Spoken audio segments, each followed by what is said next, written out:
You're recognized. Thank you, Chair Fox, Ranking Member McGovern. I'm here to testify today in strong opposition to House Joint Resolution 140, not just for the danger that it poses to the Boundary Waters Canoe Area Wilderness, our country's most visited wilderness area, but also for the outrageous abuse and expansion of the Congressional Review Act that this legislation represents. First, let's talk about what's at stake. The Boundary Waters in northeastern Minnesota is a pristine wilderness. It's a treasure beloved by countless Americans and is the most visited wilderness area in the country. And for good reason. Its breathtaking landscapes, crystal clear waters, and abundant wildlife make it a haven for outdoor recreation, a sanctuary for endangered species, and a refuge for those who are seeking solace in nature. But it's not just luck that has kept these waters clean. The Boundary Waters has more than a century-long history of protection through treaties with Canada in 1909 and later the Wilderness Act of 1964. Our country has long recognized the importance of preserving this special place. And since time immemorial, the Chippewa or Ojibwe people have stewarded the land and waters and continue to gather, hunt, fish, and harvest in and around these areas. The Boundary Waters support a thriving outdoor recreation economy with hundreds of thousands of annual visitors and thousands of jobs across northeastern Minnesota. For years, this wilderness area has been under threat from a highly controversial foreign-owned mining project. But the science is clear. If the proposed mine were built in the watershed, not in the waters, in the watershed, the damage to the Boundary Waters from pollution would be certain and irreversible. That's why in 2023, then Secretary of the Interior, Deb Haaland, protected the land surrounding Boundary Waters from mining for 20 years through Public Land Order 7917.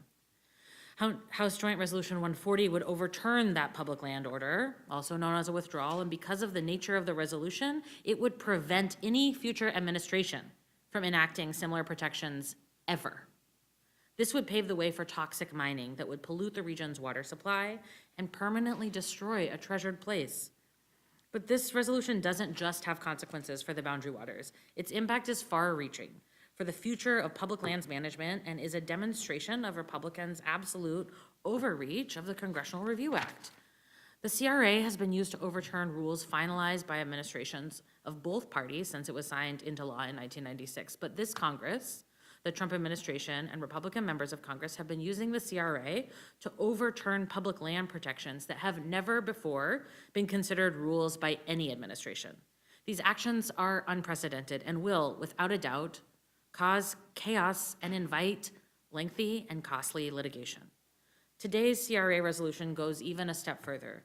The Government Accountability Office has not ruled that Public Land Order 7917 is a rule subject to the CRA. The Department of Interior has never before considered these public land orders to be rules subject to the CRA. Although Congress received a new notice of this public land order of the CRA, referencing the CRA January 6, 2026, Congress did originally receive notice of the order January 23rd, 2023, 3 years ago. The bill sponsor had ample formal notice and opportunity to inquire about the applicability of the CRA, but he did not. This backdoor, after-the-fact attempt to undo a public land order cannot withstand any scrutiny and sets a dangerous precedent for other beloved protected public lands across our country. I don't expect my colleagues from Minnesota to appreciate a non-Minnesotan defending Boundary Waters so vehemently, but it is also deeply unpopular in Minnesota and does not put American critical mineral security first. Over 2/3 of Minnesotans statewide say that permanent protection for the Boundary Waters should be a very high priority. By a 2-to-1 margin, Minnesotans oppose mining in the Boundary Waters watershed. Of course, proponents of this bill will argue that the country needs the mineral resources that the region has to offer.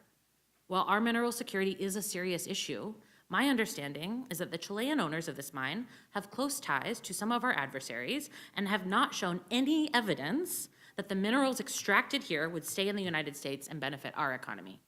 At the end of the day, some places are worth protecting. This is one of them. I strongly oppose House Joint Resolution 140, and I'm happy to answer any questions. I yield back.